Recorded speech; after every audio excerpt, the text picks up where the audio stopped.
We're just going to take a few minutes and wait for our guests to join us. I am honored to be here with Gary Johnson of the NAACP to host today's seminar and introduce everyone here to BGCC, the Black Government Contracting Club. Is everyone here from the New York area? Don't everyone answer at once? Yes. Yes, New York. Yeah. Absolutely. Awesome. Did you guys? Man from New Jersey. No, I'm Close not enough. from the New York area. Well, thank you for joining us. The great thing about BGCC, which is really a consortium of Black small business owners and of varying sizes. I think some people are big business owners, but what we share in common is a desire to see our community succeed, to support economic development, to support one another, and also just grow our businesses as we access the government as a client. And become vendors. And I have been a member for 2 years. We're heading into our 3rd year, and we've had an impact in conversations around politics and policy here in New York, and nationally, because we have members all across the country. And today we are having this seminar to really get back to our core, which is business economics. And our founder, Kiana, created this series at the beginning of the year. This is our 9th seminar around doing business with the city, because what we realized is that for many of our members, we've taken the first steps to do business with the government, but there are still folks who have questions around building capacity and like putting all the pieces together, because getting your MWB certification, if you're MWB certified, is that's an important first step in the puzzle, but you also need to understand how contracting works at the city and state level, and also just how to build the relationships, because at the end of the day, contracting is a relationships business like so many others. And you've got to be able to sell your services, sell yourself, identify who your prime targets are in terms of government agencies, because you cannot be all things to all people. And this series is an incredible overview of how to do business with New York City. It's been particularly gratifying for me as a small business owner and someone still looking to do business with New York City. I've worked with other cities before. And also just having an opportunity to meet and engage with stakeholders at various agencies. And today, we're going to have a presentation from the School Construction Authority. So we are so looking forward to that. I started out by talking about BGCC because crew love is deep, and we go back, but I also want to take an opportunity to introduce myself and my business. My name is Imani Dawson, and I have a MWBE certified communications and marketing agency based in Brooklyn, New York, the best borough of them all. Just kidding, not. And I have a couple of verticals. One of them is political communications, and that is really where the intersection with government comes in for me. We've been around for 10 years. We've worked on campaigns and helped elect leaders that we believe in, supported elections, and also worked on public education and engagement, outreach, campaigns around census and many other topics. Like doing mission-driven nonprofit work is really important to us as a firm. And to me in particular. And I have really had the experience to watch my business evolve as a result of being in the pandemic and connecting with BGCC, and just getting an opportunity to engage with different stakeholders around the city. And I'm going to, without further ado, turn it over to my co-presenter today. I was just getting into my NAACP talk, and what an incredible organization it's been, shaping the experience and supporting Black people nationally and also at the state level. And I am grateful to introduce Gary Johnson of the New York NAACP, who will talk about their partnership with BGCC. Thank you, Imani. It's a pleasure to co-host this with you today. The NAACP, as most of you know, has been the leading civil rights organization in the nation since about 1909. Most of you are aware that we focus, or have been traditionally known to focus on areas such as civic engagement, criminal justice, education, and health, but many don't know that we focus on economic development and environmental justice. Under my tenure as NAACP New York State Chair for Economic Development, I've made it clear that without economic advancement, none of the other areas can ever be fully advanced. We enjoy working collaboratively with groups such as BGCC because we consider them to be the tip of the spear. But the spear has to be pushed into the target to have effect. And that's the advocacy work that the NAACP does, both in front of and behind the scenes.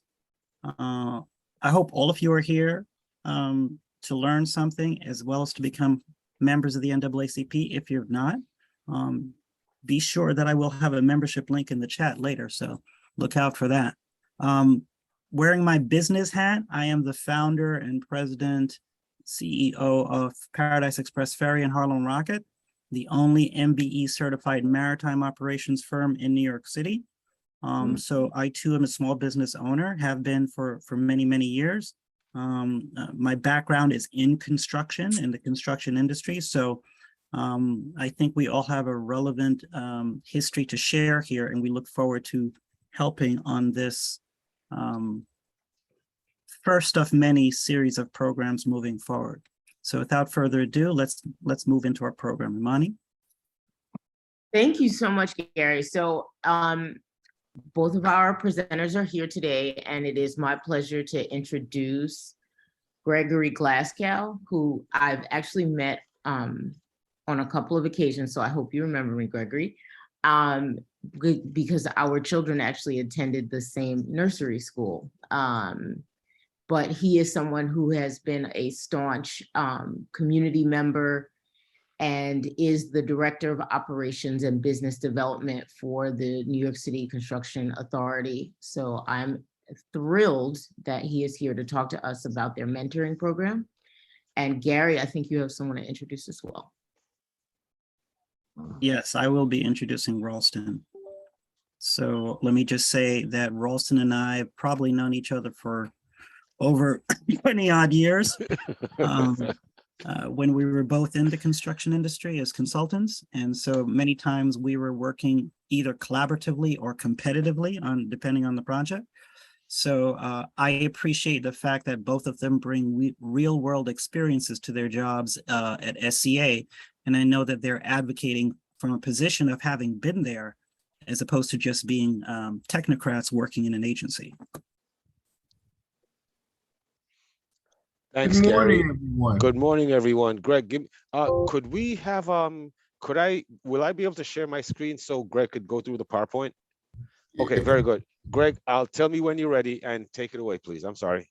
Okay, yeah, because I'm trying to get oriented and I have the NAACP screen in front of me, so I'm just trying to get oriented. Can everybody see me?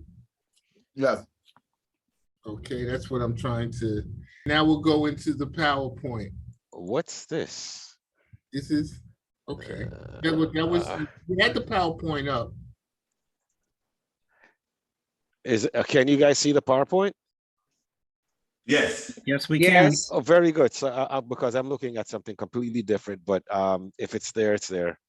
Okay, Goes in the machine. Greg, just say when you're ready, please. okay, I'm ready. We'll get started because again, everyone, good morning, everyone. My name is Gregory Glasgow. I'm the Director of Operations in the Business Development Division.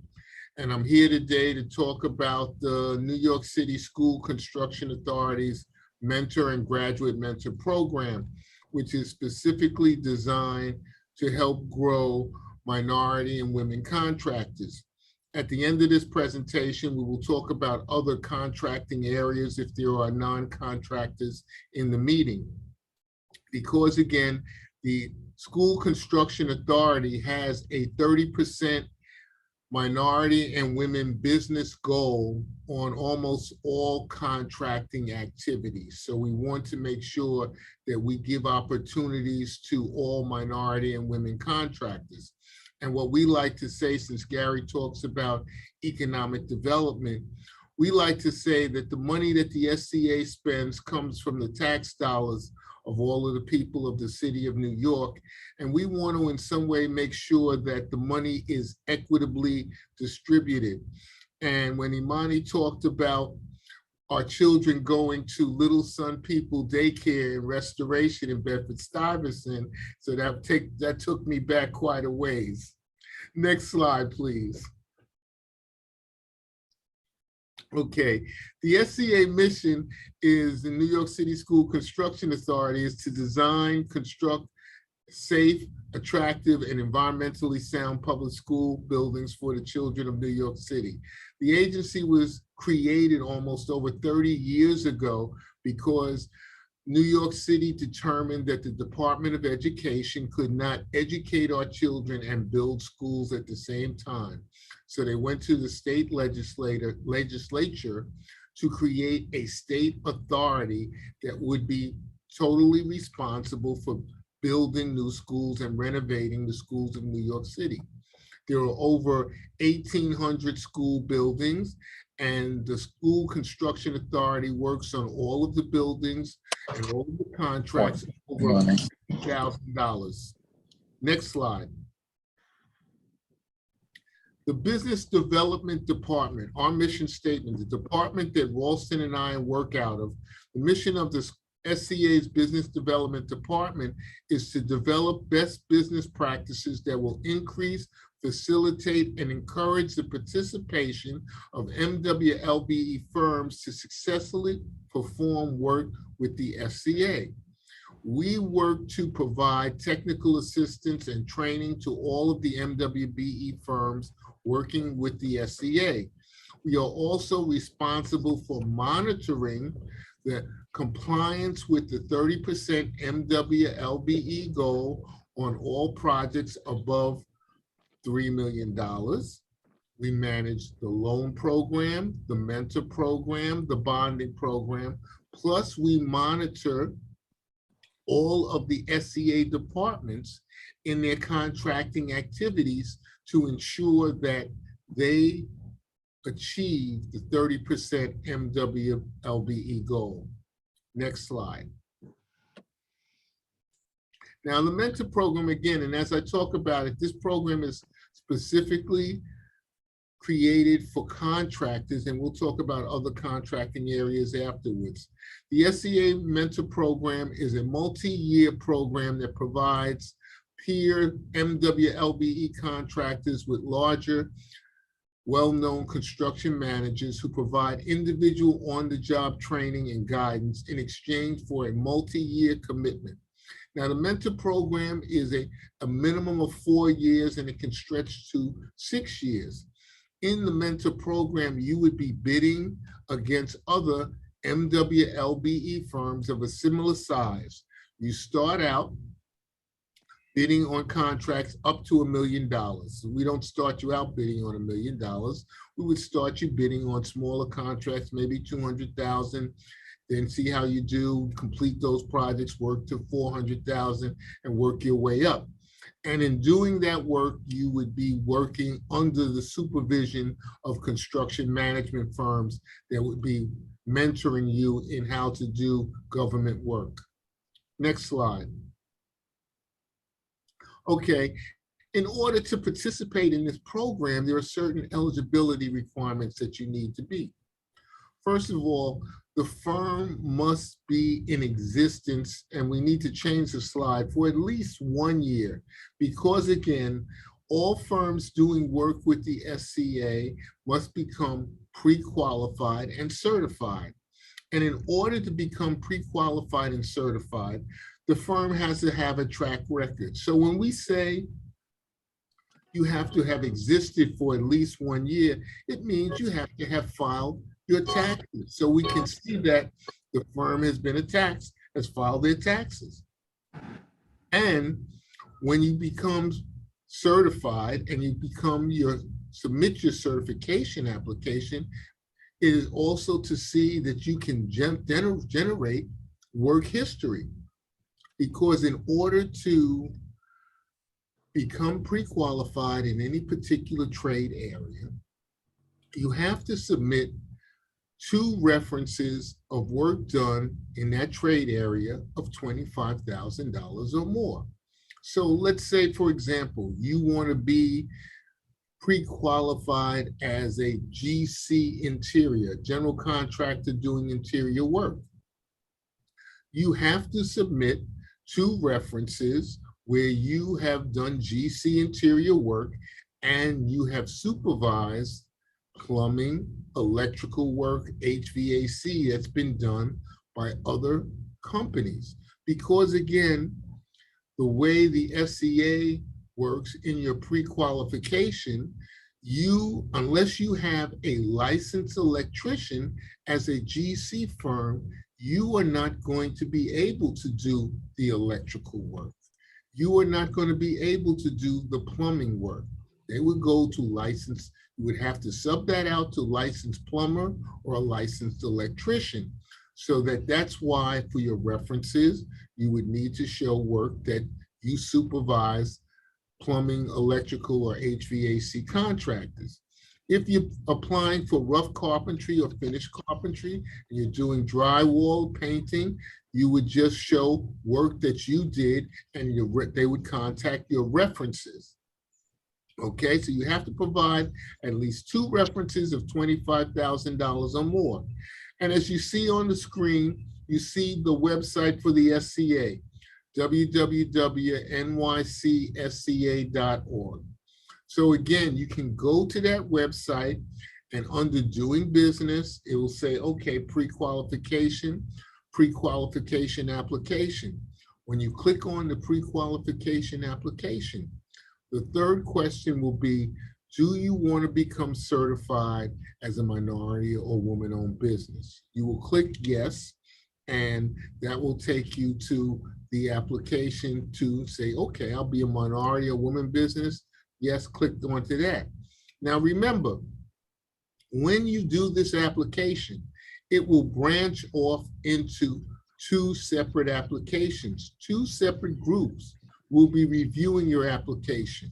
There'll be the pre-qualification group that will be looking to verify what you say your business is and the trades that you are indicating you want to be pre-qualified to do work in.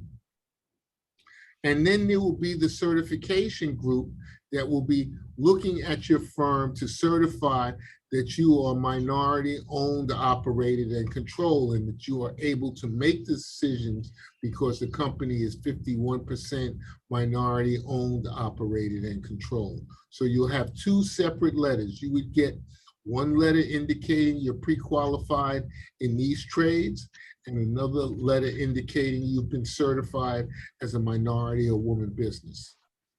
And also for the mentor program, as you see, they're small firms. You can't have averaged less than $2.1 million over the last 3 years. And there's a process to entry into the program where you have to take our gateway classes and then be assessed. Next slide, please. Next slide, Wolfson. Okay. Ralston, next slide. Okay. As we're seeing now, these again are the trades I was talking about. The way the SCA is set up, we have interior GCs, exterior GCs, electrical, HVAC. If your firm becomes pre-qualified in any of these trades, you will automatically come on our radar because we have it set up in the system that any firms that are certified in any of these trades codes come what we like to say is mentor eligible, so that when we have our next entry level classes, your firm will be invited to those classes. Even if we don't know you, if you're a certified firm and you are in these classes, in these trade areas, we will invite you to the classes. Next slide. Okay, now again, we talk about the mentor program benefits because again, we're trying to build businesses. We're trying to build minority and women-owned businesses that can grow and be sustainable, where they can ultimately do business above $3 million and compete in the open market. Because currently right now, all contracts that are under $3 million are bid solely in the mentor program. So the first 4 years, you're bidding on projects up to $1 million.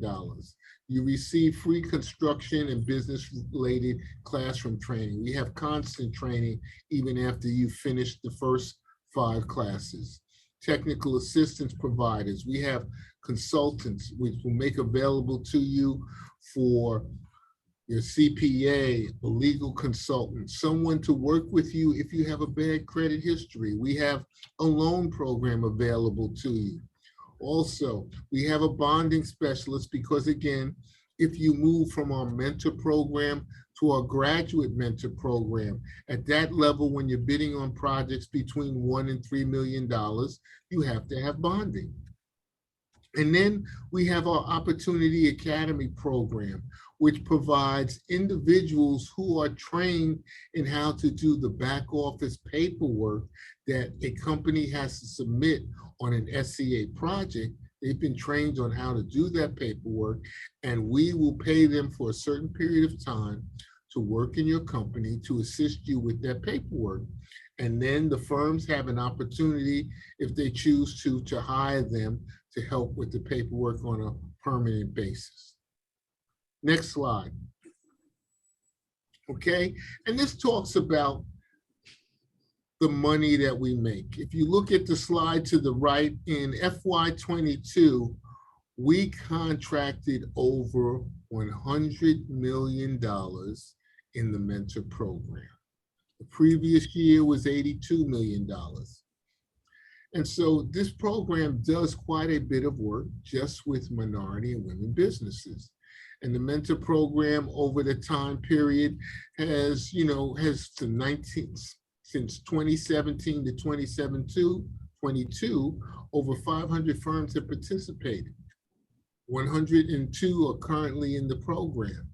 87% of the firms are actively bidding. 75% have won contracts. 71% of the mentor firms have been awarded subcontracts, okay? And then we talk about graduate mentor firms and our CIP firms. But when you talk about access to capital, again, we talk about the loan program that we have available to help the mentor contractors, because again, we know that access to capital has always been a barrier to the growth of minority and women-owned firms. So we have a loan program available for the mentor contractors, so that when you're doing a auditorium upgrade or a gymnasium upgrade, and you need to do a deposit on ordering the seating, the backboard, the rolled out bleachers, you have a loan program that will make funding available to you to do a deposit to order those long lead items. So the loan program, which is run through Webster Bank since 2017, has lent out over $12 million, and we've had no defaults on that. And then the firms that are currently in our bonding program have a single bonding capacity of over $188 million and an aggregate bonding capacity of $385 million. Next slide, please. Okay, and again, this breaks out all of the different services that we kind of provide. You have the business development services. Again, it talks about the back office services and networking, a legal consultant, because again, we have a legal consultant because you may currently be set up as a sole proprietorship. And again, in doing business with government, it may not be in your best interest to be a sole proprietorship. Excuse me. It may be in your best interest to be incorporated. Now, do you want to be an incorporation or do you want to be an LLC? So we have a legal consultant that you can discuss that with. And you can do this through one-on-one. Financial services, we also have a CPA that you can sit down, help go over your books. You can decide how you need help in setting them up to be more profitable. They can work with you on that. And we have consistent ongoing training that will continue throughout the life that you're in the program. And then our construction management services to help you become better project managers.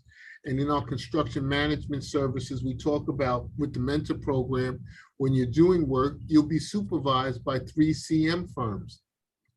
And the 3 CM firms are TDX, AECOM, and STV. Next slide, please. Okay.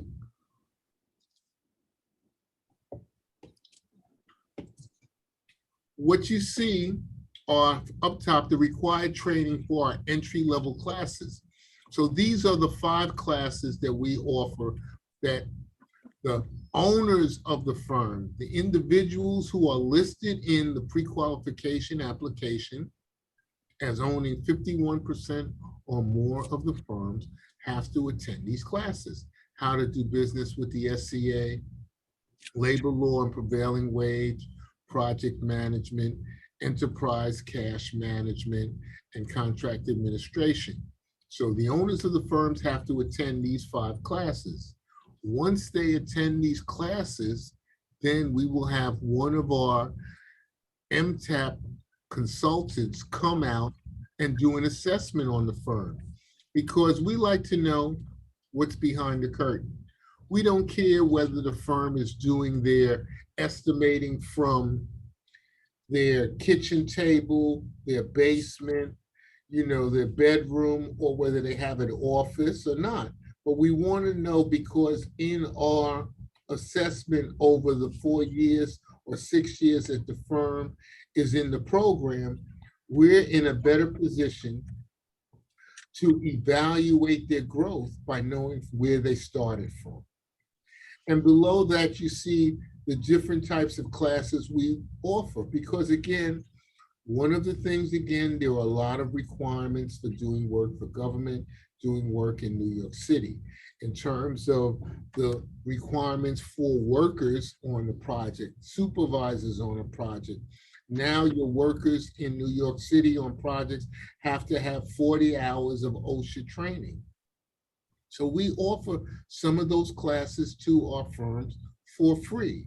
None of the training that you receive through the mentor program do you have to pay for. And we also offer some of the training that can go towards the site supervisor certificate. We don't give you all of it, but we give you some of it. So again, this has to be a partnership where the owners of the firm are also willing to make a commitment to growing their firm and to growing their staff. So you see some of the classes that we offer that can benefit you and your staff. Next slide.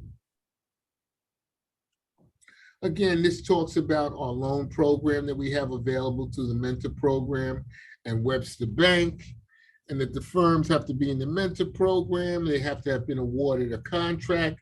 One of the reasons that we are successful and have had no defaults in the program is because when the mentor CM firms that we talked about earlier, when you are awarded a loan and you close on the loan, you open up an account on the bank. The mentor CM firms that pay your requisitions, they write the checks for your requisitions from an account at that bank.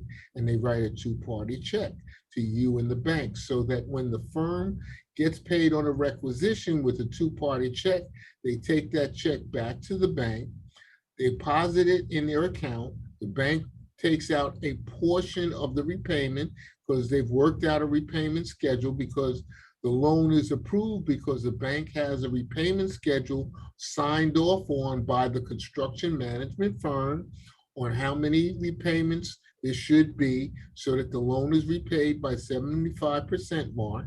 They take out a portion, the rest is available to the firm to pay their subcontractors and to do what they need to do. So this talks about the process again. And again, we like to talk about that. Again, the bank is going to do their due diligence. If you've got a bankruptcy, or you've got a track record of not having paid your bills or paying late, those are things that the bank will look at. And we have our MTAP specialists that will work with you in terms of cleaning up your credit report. Next slide. Okay, again, more facts. When you apply for a loan, it's $200. It costs $200. Your first loan, we will only award you up to 15% of your contract, because we need to see how you're going to do, how you're going to act. Everything is a test. We're not going to give you everything right out the bat.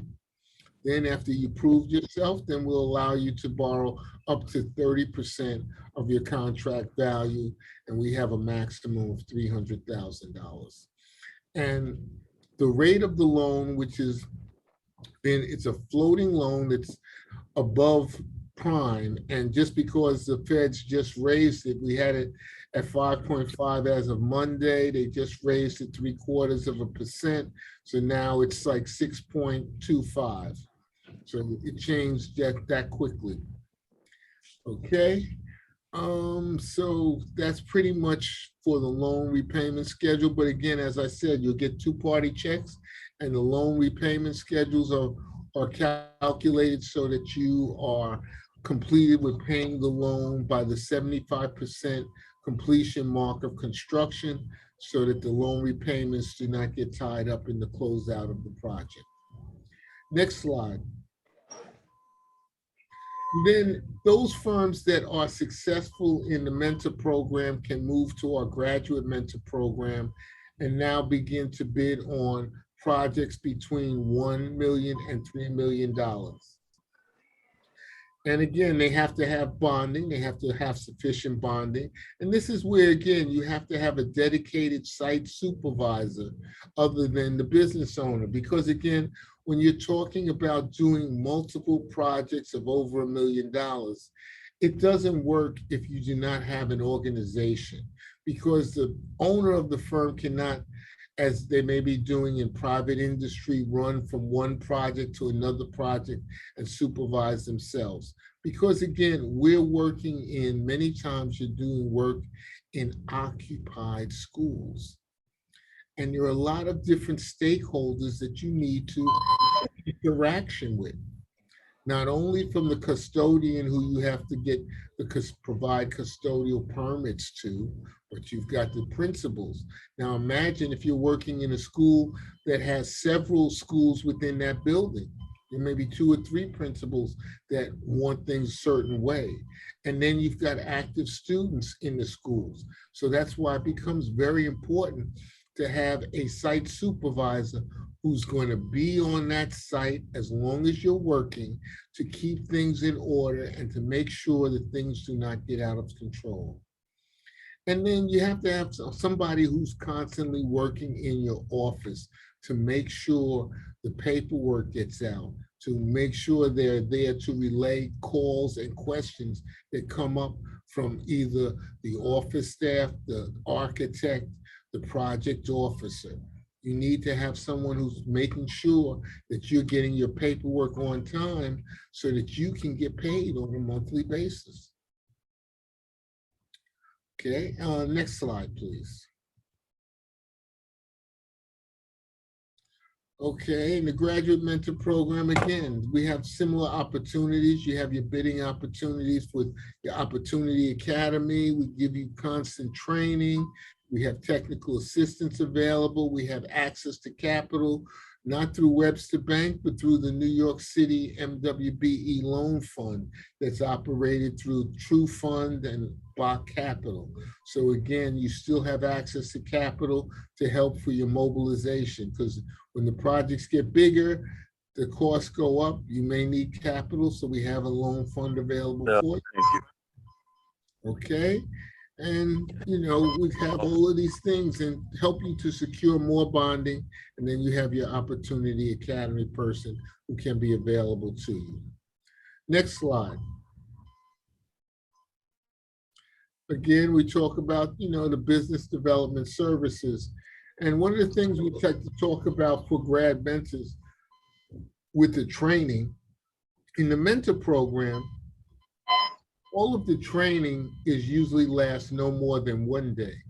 In the graduate mentor program, the training can go on for several days. When we talk about project management, instead of doing it 1 day, we now do it 3 or 4 days from like 9 to 12, because again, at this point, and again, we're requiring the business owner, because we want to make sure that the business owner, who is the leader of the firm, is getting as much information as possible, so that as the company grows and the company is confronted with issues, that the leader of this business, this construction business, has enough information to make an informed decision.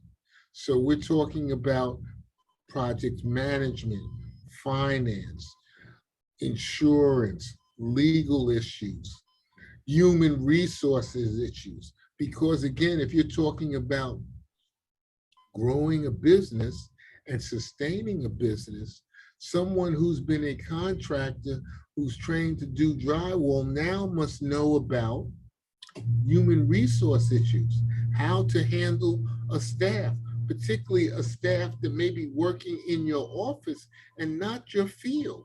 Because it's different talking to men who are working in the field, and it's a lot different talking to some ladies and men who may be working in your office, and what are the rules and regulations that govern office staff. So we want to make sure that the business owner is well-rounded in these areas.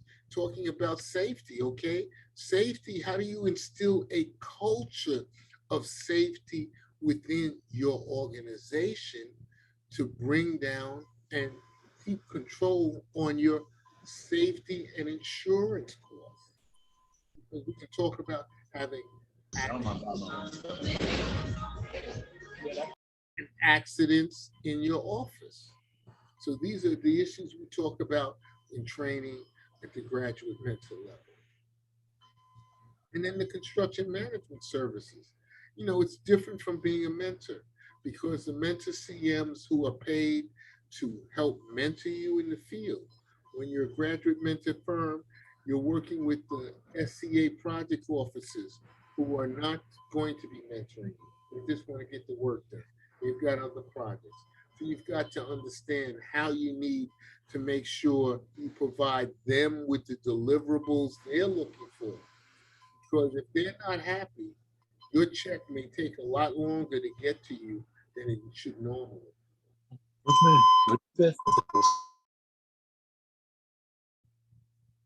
Next slide, boss. We asked that everybody mute their system, please.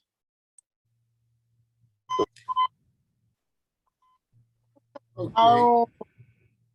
So what you see now is a listing of the different types of projects that you may find in the mentor and graduate mentor: cafeteria upgrades, auditorium upgrades, libraries, gymnasiums, room conversions, science lab, playgrounds, flood elimination, lighting projects. All of the projects that you see you may get in the mentor and graduate mentor program. The only difference may be the value of the project, but you will get all of these projects you'll get in both the mentor and graduate mentor program. Next slide, please. And again, this shows the arc of progression that we like to see from our mentor firms, starting out in a mentor program where you're doing smaller projects and you're there for 4 years or up to $4 million, and you're bidding on projects up to $1 million. Well, now you're moving to our graduate mentor program where you're bidding on projects between $1 and $3 million, and moving forward, and you have your bonding till you do then move into our capital improvement program, which is an open market program where you're bidding against non-MWBEs and WBNN and MWBE firms, and you're bidding and winning in the open market and being successful there. Okay, next slide, please. So I'm open to questions from the audience now. So I guess you can kind of take down the slide, Ralston, and then we can see who's raising their hands, or, you know, or you can read off the questions in the chat and we can see what that's saying. I have a Gary, question. how do we manage a question? I'm sorry. How do you want to manage a question, Gary? You want to moderate this? Yeah, Imani and I will take care of that. Okay, very well. Go ahead. So, thank you, Gary and Ralston. So my first question is just about like the pre-qualification process, because you have to be pre-qualified in order to participate in the mentoring program. Can you tell us a little bit about that?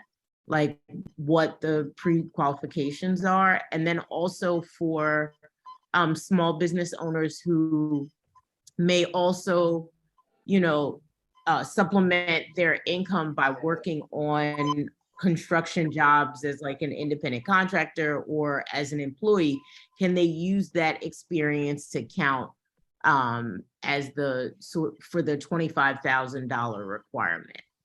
Okay. In the pre-qualification process is really to validate that the business has existed for at least 1 year and that the business has paid their taxes to the government. Like, give unto Caesar what is Caesar's. So again, for example, when we put together a bid list, one of the things that we do is we go into Passport, into the city records again, to make sure that the firm's taxes are current, because we're not going to put anybody on the list who's currently owing the city taxes. So it's just to make sure that one, you've paid your taxes and everything is realistic. Your certificate of incorporation is up to date, that you actually filed all of those things that you needed to do to create your business entity. Whether you're licensed or not, whether your business entity is correct. Now, in the pre-qualification, that is where they will be checking your references. So that if you say, okay, I did this work for such and such, and let me just say that in your references, they're looking for commercial references. What is considered commercial references is work that's done in any place where you have 3 or more units. So if you've done $25,000 or more in a single family house, that's not going to be an acceptable reference. If you did $25,000 or more in a building that has more than 3 units, that would be considered a commercial references. So you have to also be clear on, we're looking for commercial references. And again, you can do different work.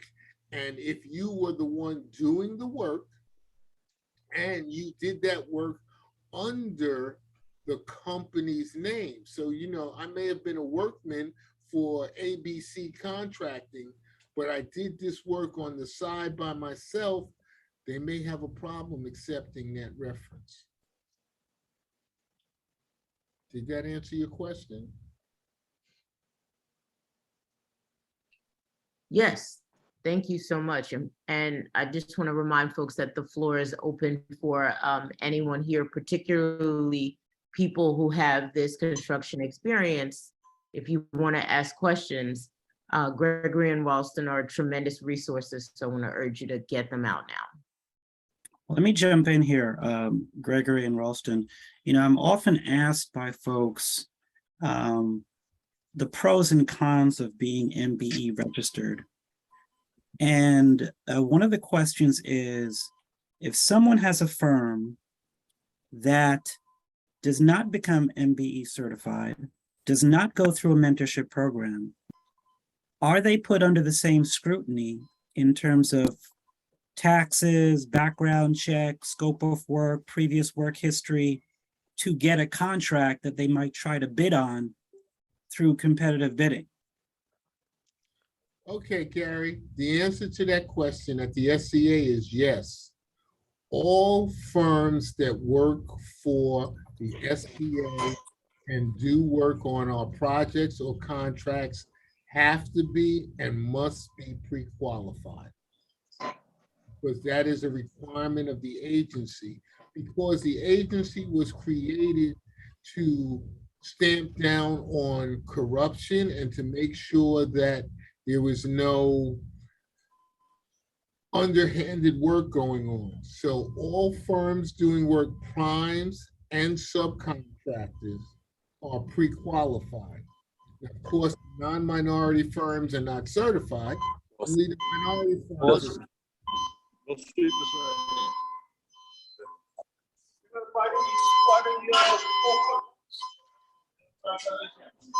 So, Who is that? 5B, yes, whoever that is, if you could just mute yourself, Zoom user, that would be great. Thank you.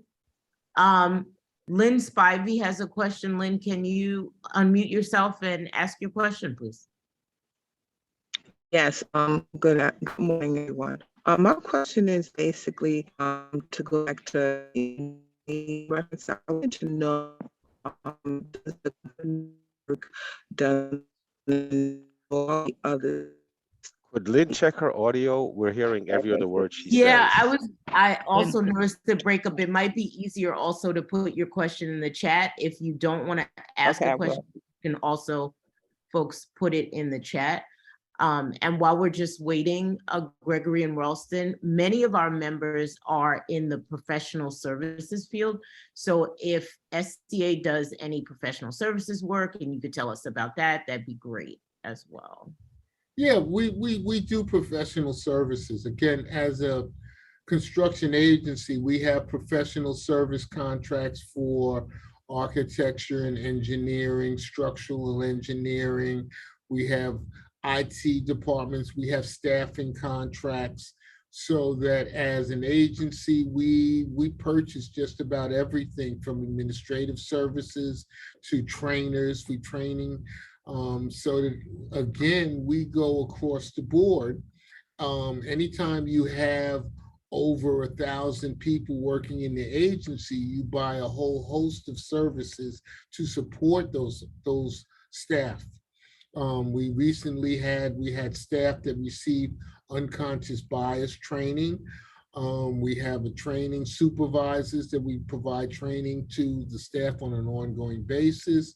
If you have any architects or engineers, we have design contracts, because again, we do not design all of the work that we do on these 800 schools in-house. So we have architects who have design contracts to do the work.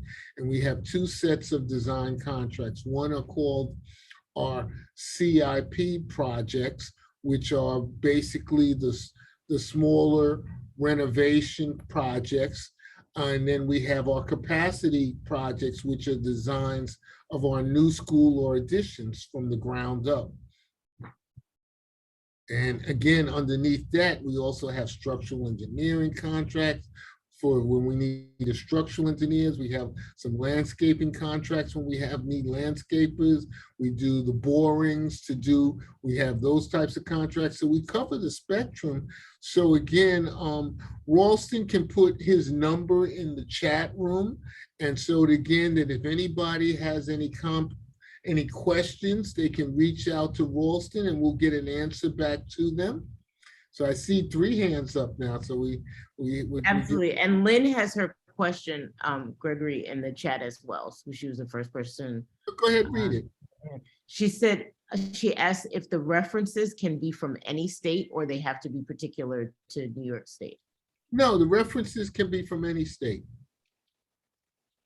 Great, thank you. And I think Gerard was next. Gerard, would you like to unmute yourself and ask your question?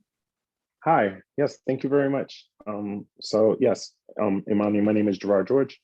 I actually have an MBE certification. I have a landscaping and interior design, exterior design as well, company. And I think he sort of answered the question, but I just wanted to know if that was like, how would I find the landscaping contracts for this particular category for schools? Because the reason why I'm asking the question is because I see sometimes landscaping is baked in other contracts. And I was wondering, like, do I just filter through all of the contracts to see like where landscaping is, or is there like a specific call out, like Parks and Recreation for MBs? It comes in two forms. So Gary, when we do our RFP for architectural contracts, what happens is that the architects who are the lead, they have to list in their teams who are their landscaping, so that they don't know, because when they respond to the RFP, they don't know if they're going to get projects that require vertical transportation or landscaping. So they list out on their team who my lighting consultant is, my structural engineer, my landscaper, vertical transportation, so that again, if I get a project involving these are who I'm going to need, and this is who is going to be my landscaping consultant to help me design that portion of the work. Then when it moves to the construction phase, okay, after they've done the design, that landscaping will be in the construction contract that may be bid out by the Dematis contractor or Turner Construction may be the winner. So then what you would have to do is looking at who the winner of that large contract is that has landscaping, because see, we do not handle the ongoing maintenance of the school. We're more of a turnkey operation. So if Turner Construction builds that school, they're responsible for the landscaping to turn it over to the Department of Education. Then the ongoing landscaping is on DOE and their custodian. Does that Thank give you. you? I'm sorry, I was on mute. Yes, thank you very much. That actually, that does answer it. Thank you so much. Okay. Gloria, can we sneak one last question in from Gloria? Okay, hi, I'm the owner of Connections Management Group. I've been MWBE with New York since 2019. Trying to double check a couple of things that, number one, if you have the references and the references are spaced out. So say, for instance, I started my business in 2015, but I have commercial references from 2016, and then, you know, again in 18, and last year, again, some more commercial background where I can get references. That's all right, or does it have to be consecutive? I think the pre-qualification department likes the references to be within the last 5 years. 5 years, okay, that's fine. All righty, very good. Okay, thank you. Oh, and one other question. You said you deal with Webster Bank, but then you have a backup as Bach Capital, and the other one was True Fund. Because again, in our mentor program, Webster Bank is the exclusive lender for our mentor program. But Bach Capital and True Fund are 2 of the 3 lenders for the city's MWBE loan fund, where under Mayor de Blasio, they created a loan fund exclusively for any MWBEs that are doing work on city projects. So Bach Capital, True Fund, and I forget the name of the third firm, are able to make loans on to any MWBEs who are working on a city contract. Ralston, can you put that in the chat? Thank you. Certainly. And so I've read that the program, the mentor program, is actually 4 years. Is there like a particular period where you're accepting applications like the same time annually? Is it like a revolving process? Like, how does that part work? Usually we start new classes twice a year. For example, now we're in the process of finishing up signing our new contract with our new technical assistance provider. So sometime in the end of this month, beginning in October, we've got a pool of contractors that have already taken the classes that we will bring in. And then we will start a new set of entry-level classes. So all of those firms that have been pre-qualified and certified in those trade areas that I indicated, they will get an invitation to come to our mentor-eligible classes. And then we will usually do it twice a year, and then we will do another set of mentor-eligible classes sometime in late spring, probably in March, April. We try to do it twice a year. Let me just piggyback quickly on Imani's question, Greg. This mentor program has been around for a while, and it remains at about 4 years. Is that correct? Well, the time period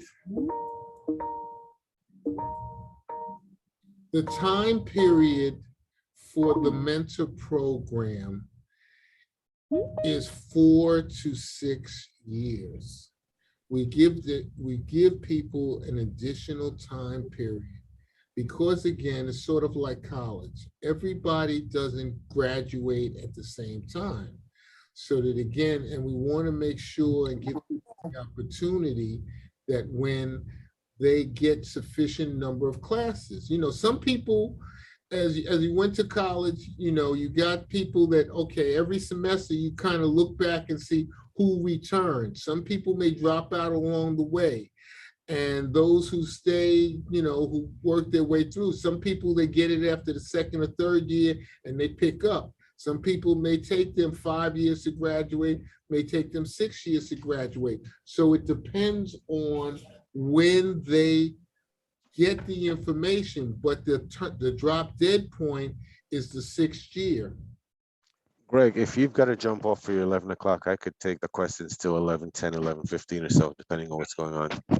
Thank you so much, Ralston, for agreeing to stay a bit longer. It just seemed like there are questions coming, and Greg said he told me he's got a sharp 11 o'clock. So, Greg, if I don't know what you want to do, Greg, you want to hang out or you got to go? Yeah, let me go. They're bugging me now. Okay. Thank you. Thanks, It was Greg. a pleasure to see you. Thank you for sharing the information. And Ralston, thank you for sharing, for agreeing to stay a couple extra minutes. I saw Laura Wharton, sorry, I actually went to Wharton, so I should be able to pronounce that. Had her hand up, and I definitely want to give her the floor and also acknowledge her. She's the Economic Development Director for Senator James Sanders' office. So thank you so much, Laura, for joining us, and please feel free to ask your question. Can you just put his information in the chat though, so we'll have his information? God just left. Yeah, put my information in there, Walson. I got you, Greg. All right. Everybody have a good day now. Take care. Thanks, Greg. Bye-bye. My question was basically already answered just now about when does the cycle begin? Because you do it 2 times a year. So that's where I am right now. Also, I kind of want to, I also want to make an announcement too. The MWBE forum will be coming up October 4th through 6th. Or no, it's October 6th and 7th. So we're looking forward to seeing you guys there and registering. There's a virtual option and there's also an in-person option, and that will be in Albany. I will put the information in the chat. We'll see you in all. Thank you. And just for clarity, that's the New York State Yes. MWBE forum. The New York City MWBE forum was just yesterday, and there's a virtual component today. Okay. Okay, great. No, I mean, I know you know that was just for folks to. Right. And also, the seed funding opened up.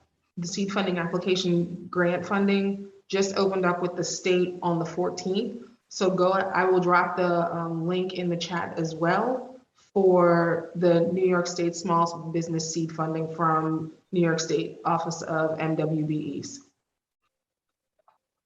Awesome. And can you tell us a little bit more about the seed funding program? The seed funding program is a $250 or $250 million allocation that was in the state budget this year from Governor Hochul, and she's trying to get more businesses who are just starting up some seed funding from the state. So That's really good information. Yes, thank you for sharing that. Do folks have additional questions? Definitely want to issue kind of a last call on the questions as it is 11:06. Both presenters' information are in the chat, so I would urge anyone who's joined us today to follow up, and definitely, particularly if you are in the construction trades and interested in the mentoring program, make sure you have their information. Relationships, I cannot emphasize enough that relationships are everything in this space, and we've had two really powerful connections from School Construction Authority join us today, and I'm grateful. I've learned a lot. I can't wait to tell all my construction friends about them. So I met a couple of people at the MWB conference at the Barclays Center yesterday, and I wanted them to be a part of this, but there was a communications glitch. Gary, who would I send their information to so they could be with us next time we meet? You can send that to Kiana. Very well, She thank will you. include it in the next mailing list. Yes, I was trying to get that in this morning, but I've And been you out of can the also office since send it- Wednesday. You can send it to me as well. Can I have your contact information, please, Imani? Sure. I just dropped my email Okay. address in there again. Right. Let me just say NAACP is going to continue to work with BGCC as well as other organizations. As I said, many of them who are specialists in terms of certain niche areas are the tip of the spear.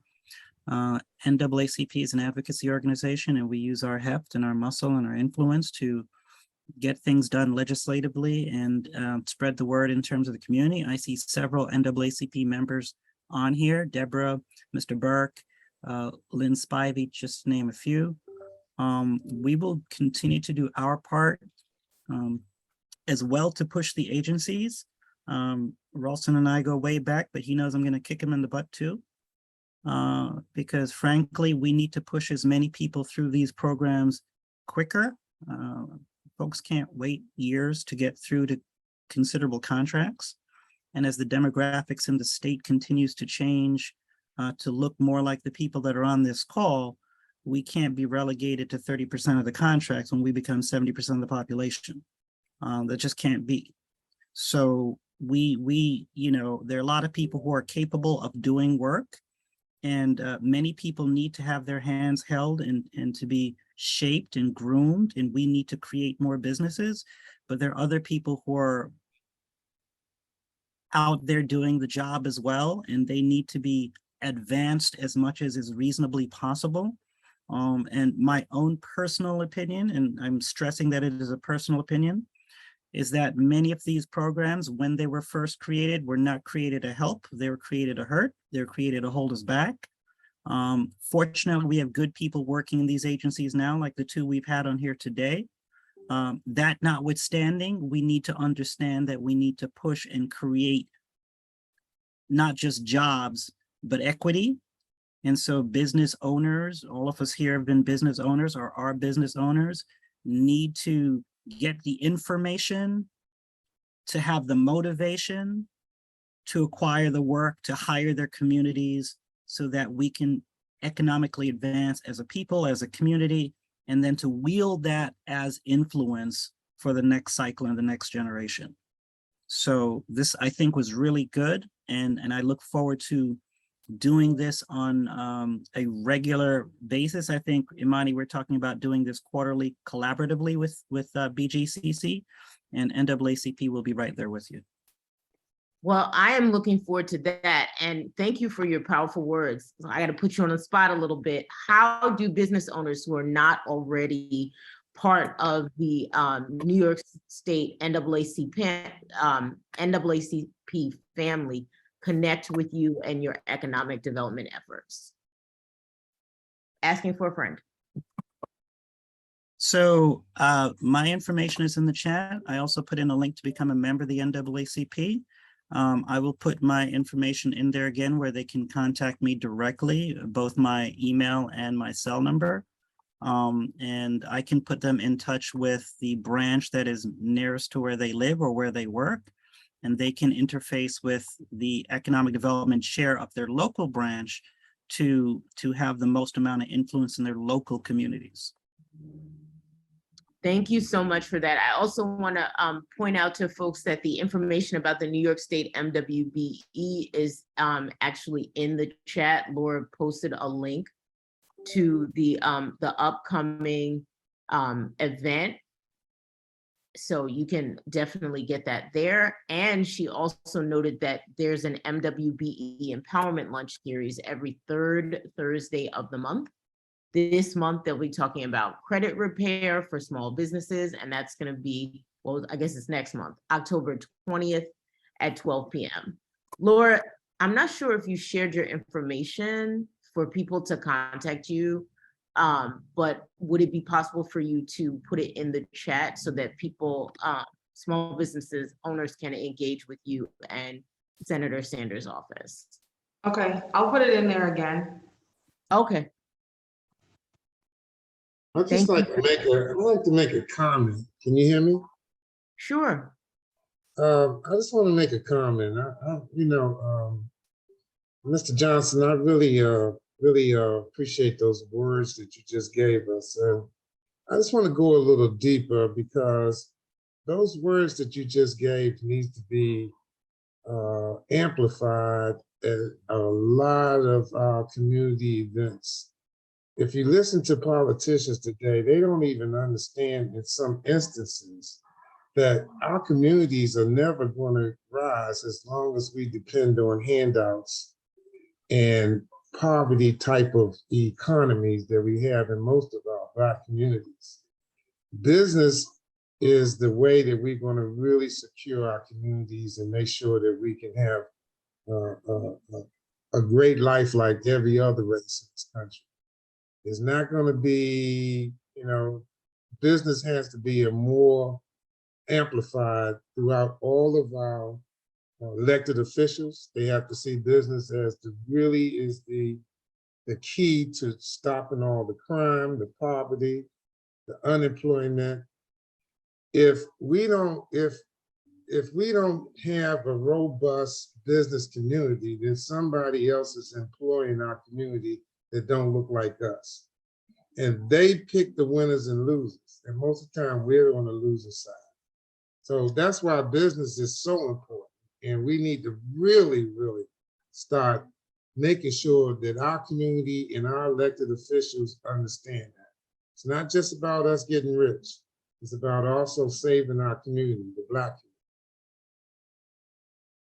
Thank you so much, Alfred, for sharing. I think that we're all aligned here about just around the importance of economic development for Black people in general, and also our own individual businesses and strengths.